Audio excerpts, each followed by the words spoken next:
introduce our next speaker right here, that is Pam. Hi all, I hope you guys are having a good day so far. My name is Sierra, I'm a project analyst at Accelerant.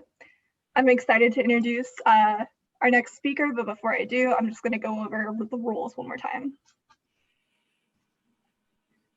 So again, we are at the mercy of tech here, and so if a problem arises with presenters or with the presenter's device or Wi-Fi, or if Zoom itself starts to act up, please be patient as we try to fix it. Also, please be respectful of everyone here. I know it can be easy to hide behind a screen, so to speak. Please treat this as you would an in-person conference, and remember that everyone here is a real person. Finally, as you would at an in-person conference, please continue to network and interact with each other and the presenter here. You can do this in chat if you are on Zoom or using the YouTube link. You can also go on Twitter or LinkedIn using the hashtag QVIC2020. As you do that, we encourage you to ask questions to our presenter, either in the chat or in the Q&A on Zoom. Sorry about that, I have alarms going off. This presenter actually has 2 prompts for you guys to marinate on and chat about while she's presenting, and we'll be going over those at the end of the presentation. With that, I would love to introduce Pam Nelson, PRC. She's the Senior Director of Customer Insights at TIAA, and she's here to talk to you guys about hiring rockstar researchers.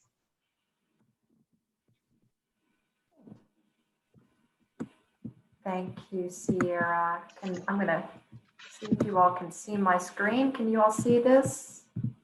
I just stopped sharing mine, so you should be able to share it now. Can you see it now? Not quite. All right, let's try that again. Here it comes. Oh, something's happening. There you go. There we go. Like you said, we're at the mercy of tech. There we go. All right, so we're going to talk about hiring research rock stars, and I think that that everyone probably already knows how challenging it can be to find the right people for these roles. And in many cases, there's a real art and science to it. And I'll be sharing some of my ideas, some of my suggestions, some of my recommendations, just some of my secrets, actually, of what I have gathered and garnered over the last 27 years of actually hiring research professionals. Many of which I would say, have gone through plenty of trials and tribulations and made plenty of mistakes. So I'm happy to share all of that with you all. I am going to be taking this from the client side and also hiring and looking for more of a general research type of individual, a generalist, versus from the vendor side, because I think that you would look for some different things. I'm sharing, my perspectives as a corporate researcher, hiring more of a generalist. And, for many of you, you may be looking for different things, such as looking for more specific specialists for very specialized types of roles. But I'll be looking at this from a generalized basis. So here's what we're going to talk about. First, we'll talk about why is it so important to find these fantastic research rock stars? What are some of the benefits? Secondly, we'll talk about what are the key dimensions, or what are the gotta haves of what you have to find or need to find. And then I'll give you my perspective when it comes to hiring a generalist, what I believe is the most important dimension of all. And then I'll give you more of my secrets in terms of asking the right kinds of questions, how to ask the questions, and use behavioral interview techniques. And then we'll also talk about sourcing. Where are you going to find these fantastic rock star researchers. And then lastly, I'd love to cover any questions that you might have. And then let's also just kind of talk about best practices that you've had in finding research rock stars. I'm sharing just my perspective. I'm sure you have lots of ideas as well. So as I have here, I think that research rock stars are worth their weight in gold.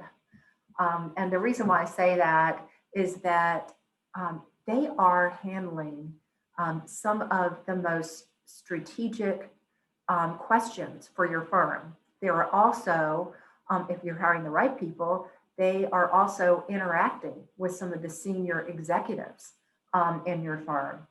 And these positions, people can really make a difference in these roles.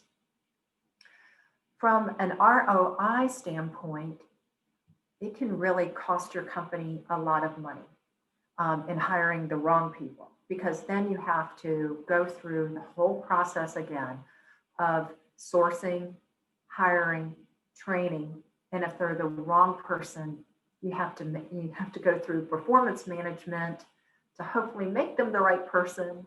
And if it doesn't work out, then you have even more time and money invested in terms of having to go through, some unhappy situations of having to say goodbye to someone that you hired and worked with. From an ROI standpoint, if you hire the right kind of person who is good at negotiating, they can save your company thousands and thousands of dollars. And it doesn't come naturally to everyone. And we'll talk a little bit more about that in just a minute. Also, in looking for these internal consultants that are out there that are asking the right kinds of questions. They are not order takers, they're consultants. And these individuals also believe in constant and continuous improvement. They are always pushing the envelope and doing more and more, in the roles that they have. And then lastly, why these research rock stars are worth their weight in gold is that they're natural storytellers. They will go throughout the entire organization and leverage the insights, not just simply for the research project sponsor, but they can share those findings all throughout the organization. Always keep in mind that your research team is representing you, and they are the ones that can also lend a tremendous amount of credibility to you as well as to your team. They're your brand. So here are some of my my best kept secrets when it comes to hiring superstars. And again, this is what's worked for me with hiring more generalists on the client side. And that is number one. These are the key dimensions I look for: ability to handle stress, ability to work in a fast-paced work environment. When you think about it, researchers really want to help people. They want to help their business partners succeed, answer their business questions, and you are trying to help a lot of people. And that can be kind of stressful. It can be stressful because of deadlines that you deal with. It can be stressful because there are times when you don't have enough money, you need to negotiate. Sometimes you have to work some of those longer hours in order to deliver on time. And the good news is that my vendor partners do deliver on time, so I don't have to do their job. So that's a great thing. But there are some times where that's happened to me before in the past. Also, as far as handling stress, sometimes you need to present to hundreds of people. In some cases, even more than that. And that can be a little stressful, particularly if you have to deliver bad news. And that's sometimes a job that we have to do. All right. The ability to notice trends and patterns and to actually see, see some of those, see some of the trends that you see in qualitative interviews as well. Having that strong attention to detail and strong analytical mind. The reason why I brought this up, and this is something that it's a dimension, it's a key dimension that not everybody in the world possesses in terms of a superpower, being able to see those trends naturally. And it's a fantastic dimension to have. A strong desire to help business partners and also the company succeed.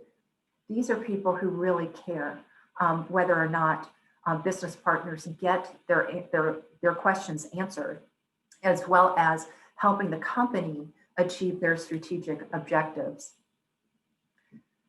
And then there's also part of this in caring about your business partners is the ability to formulate strong relationships with your business partners and develop trust. That's I think, a very, very important key dimension.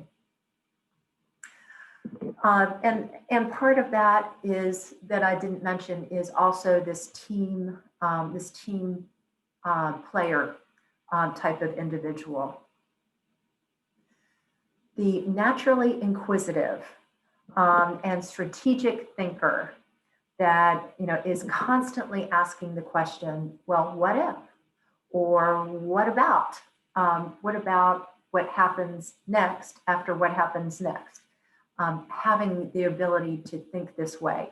I was lucky enough to have two academics for parents. My mother was a psychologist, and she taught me early on just the value of getting to know other people, asking questions to find out what makes them tick, what makes them unique, what makes them special. And so that's why this job was actually a pretty good fit for me. Then I've also got the ability to juggle multiple projects and tasks at once, as well as being flexible. And that's the ability to come up with plan A, B, C, D, and sometimes E, at a moment's notice. And the reason why I bring that up is that so often we will be going 100 miles an hour one way, and then we'll stop, turn around, and have on a dime and have to go 100 miles an hour the exact opposite direction. It takes a really special person to handle and to be flexible in these types of situations. As well as to be that creative problem solver and coming up with new ways of doing things. And sometimes, it's trying out new things, like new methodologies. Having the ability to tell a story with data, or to tell the story or the voice of the customer is really, really, I think, important. Also, the ability to do data visualization. So it's one thing to collect great data and great insights, but you need to be able to communicate it throughout your organization. And I love this one, which is really being passionate about representing the voice of the customer within your organization. And these are people who really care about the customer. These are people who really care about solving your customers' problems, issues, giving them the best products and services that your company can possibly provide. And this, again, is something that not everyone possesses, but I've found that the people that stick the best in these jobs and are your super researcher, Superman, Superwoman are people who genuinely care about the customer and are passionate about that, and are empathetic listeners who really listen to what the customer is trying to convey and can hear some of those fine-tuned kinds of messages that are present. And being an empathetic listener is so, so very important. Being able to walk in your customer's shoes. I love natural negotiators. And this is where we are all out there, and particularly these days, of trying to do so much more with so little, or do more with less these days, with reduced budgets and such. So having the right kind of person that is a natural negotiator, I think is really important when you're negotiating vendor contracts, and some of them are quite large. We take this very seriously in my organization because we work so hard to get the best value. And if any of my vendor partners are present now, they know that this is true, that we take this very seriously about spending any of our customers' money. We want to get the very finest and very best value for our customers' money. And then it's this capability to take a truly objective point of view. And that's, again, somewhat of that empathetic kind of view. But it's putting yourself, in the respondent's shoes, and also kind of turning off all of that other noise that's going on in the background, or additional points of view or preconceived notions, and clearing the decks and being super objective. So those are the superpowers that I look for. So what would be that gotta have kind of key dimension that I look for? And what that is the ability to think from both sides of the brain. Again, it's rare, it's hard to find, very hard to find, but it can be done. Again, when I hire a market research rock star, this is something that I look for. And when I first started out 27 years ago, you were either quantitative or you were qualitative. Never did the two mix. Well, these days, in order to be a great researcher, you need, I believe, to be able to think from both sides of the brain. You can see here on the left side of the brain, you have someone who can think in more sequential and sees things in more sequential manner, versus on the right side of the brain, someone who is more intuitive. And when you're using and can think from both sides of the brain, it's phenomenal. You can not only see those data patterns, but you also can understand why you're seeing those data patterns. And then as we get into this, there are, I gave you all those different dimensions. Here's this gotta have dimension of what I look for. Too often we get distracted by all of this other kind of nice to have dimensions or experiences or knowledge that the candidate might have. And too often and I am so guilty of this, where I'll fall into the trap of like going, oh yeah, they've got product knowledge and how important that is. I wouldn't have to train them product knowledge. But unless they have the gotta haves and the key dimensions of what's out there, product knowledge isn't quite so important. You can teach product knowledge, but if they don't have the ability to be empathetic, a great team member, are not able to see, trends in data and really care about customers, and about business partners and answering your business partners' questions, then product knowledge doesn't matter quite so much. So, how do you determine whether or not a candidate can actually have these great superpowers that we're looking for?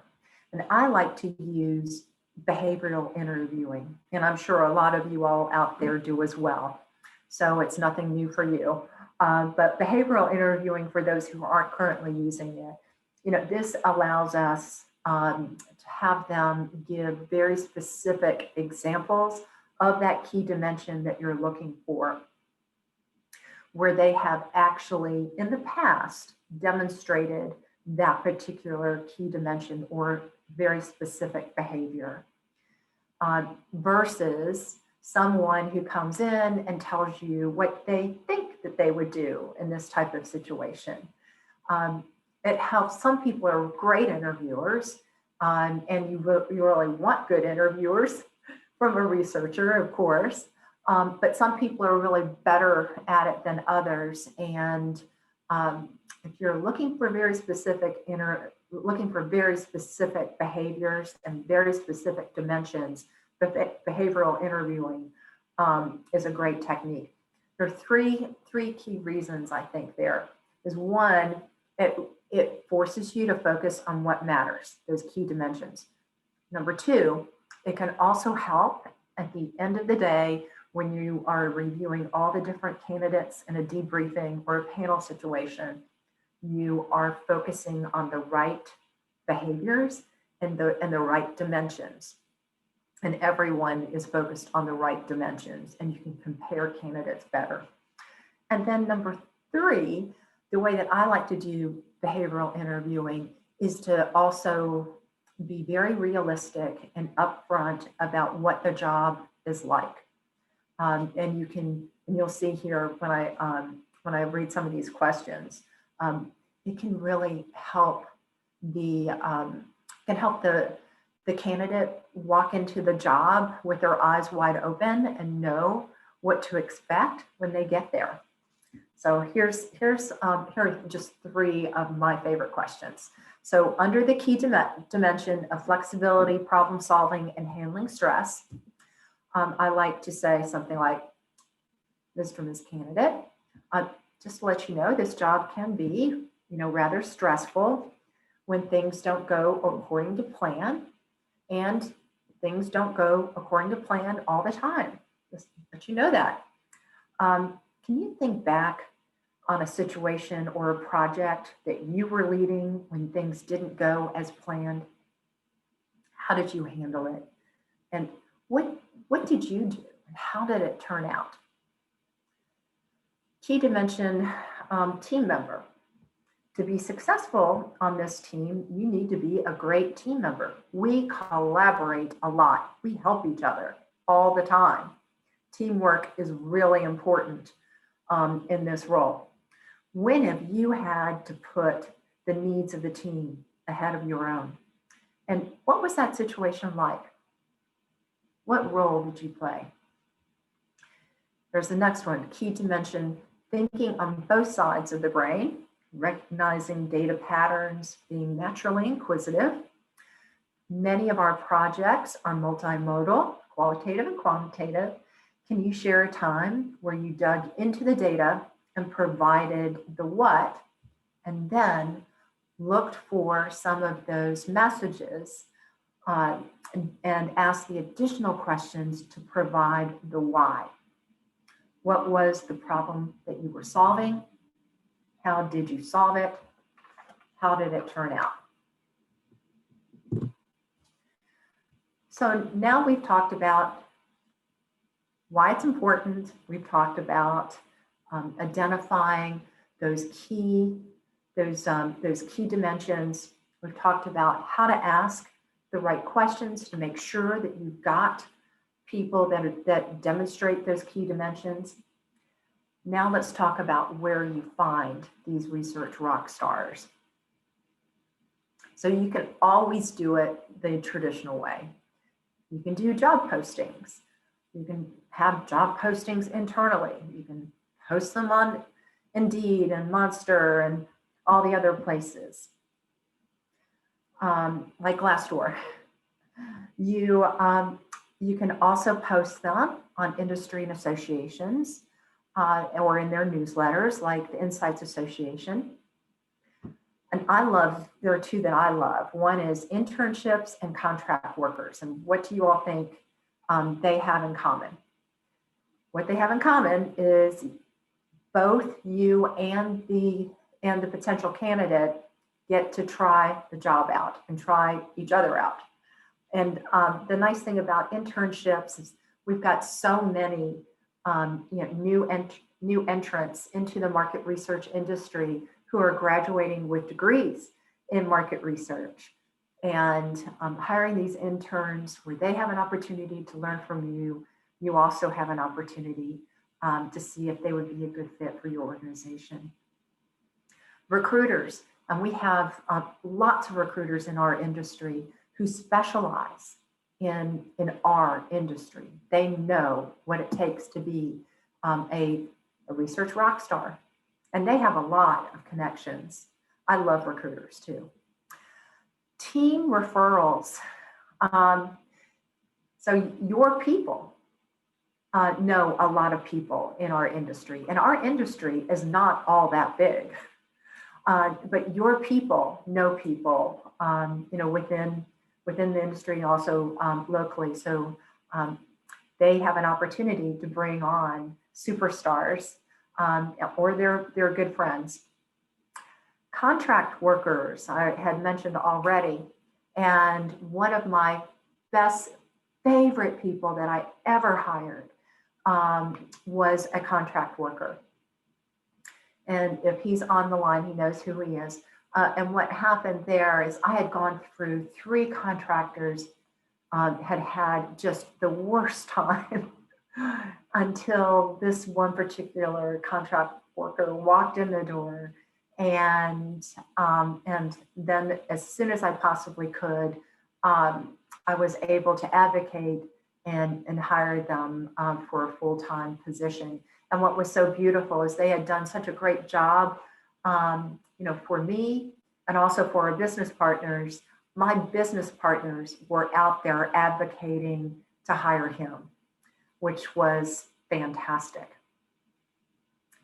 All right, and then internal business partners and your own network. So on the internal business partner side, I have lots of friends who have been advocating for this lately. Some of my contacts who, and actually I've heard others speak at conferences about the importance of sourcing market research rock stars from your business partners.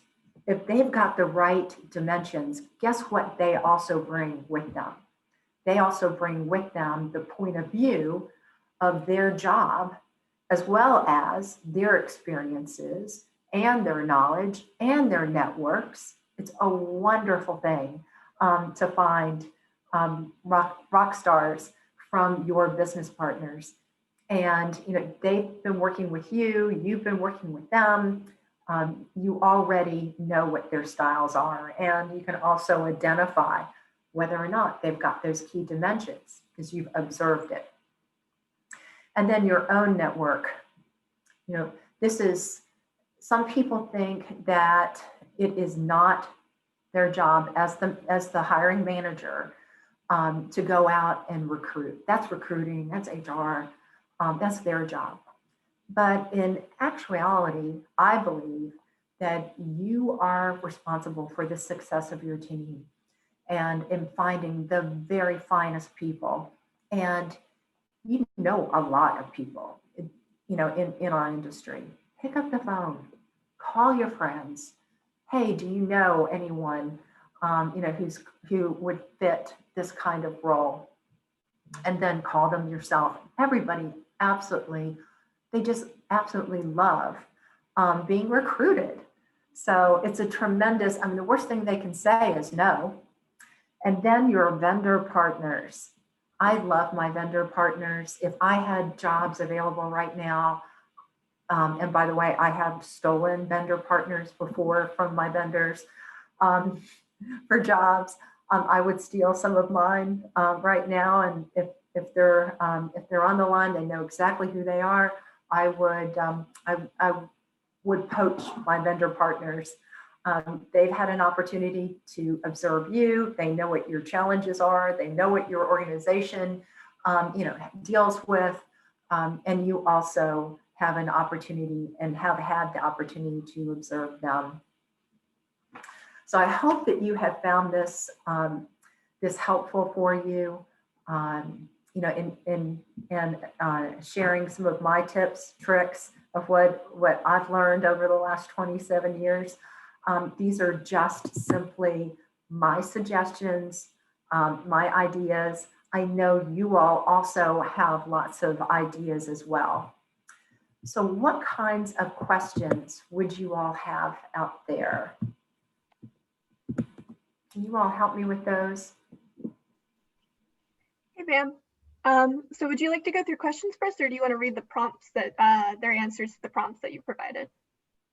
Well, let's hear let's listen to the prompts. Alrighty, so I'm gonna go from Zoom to YouTube to Twitter. So if you guys don't hear your answer quite yet, be patient. I'm going from platform to platform. First, we have a response on Zoom from a Jonathan Clancy. He says, in regards to what key dimensions do you look for when hiring research team members? He says, comfort with quant and qual data, comfort moderating, familiarity, oh my gosh, with methodology, analysis, attention to detail, curiosity, humility, and finally, can they get it done quickly? That's, just to respond to that one quickly, particularly the last comment. And, Jonathan had a lot of the same ideas as what we shared here. And I didn't even talk about the ability to get it done quickly because you're not helping a lot of business partners if you're moving too slow, or you are too methodical, or you are only helping or working on one project at a time. In my role, I'm trying to help people across my organization answer their questions. And I don't have the luxury of working on just one thing or working very, very slowly. So good point, Jonathan. All right, and then we have a comment from a Dwayne. Sorry if I mispronounced your name, Dwayne Waite Jr. For telling stories with data/findings, how does the ability to use data oh, sorry, this is a question. Okay. With telling stories with data/findings, how does the ability to use data visualization tools, i.e. Table AU, etc., weigh on your research team recruitment? So that's a question, and being able, and one thing I love when a candidate comes in and actually is able to share a research study that they conducted when they potentially, if like, just to give you an idea, we had someone who interviewed for a position internally. It was an internal candidate who came in and showed examples of their work and also shared with us very specific tools that they used. So you can get an idea of what, not instead of like what they would do, what they actually have done. So anytime that they can share past studies or examples where possible. Sometimes you can, of course, because of confidentiality issues, but sometimes you can when you also have permission. Alrighty. One moment. Just refreshing Twitter and LinkedIn.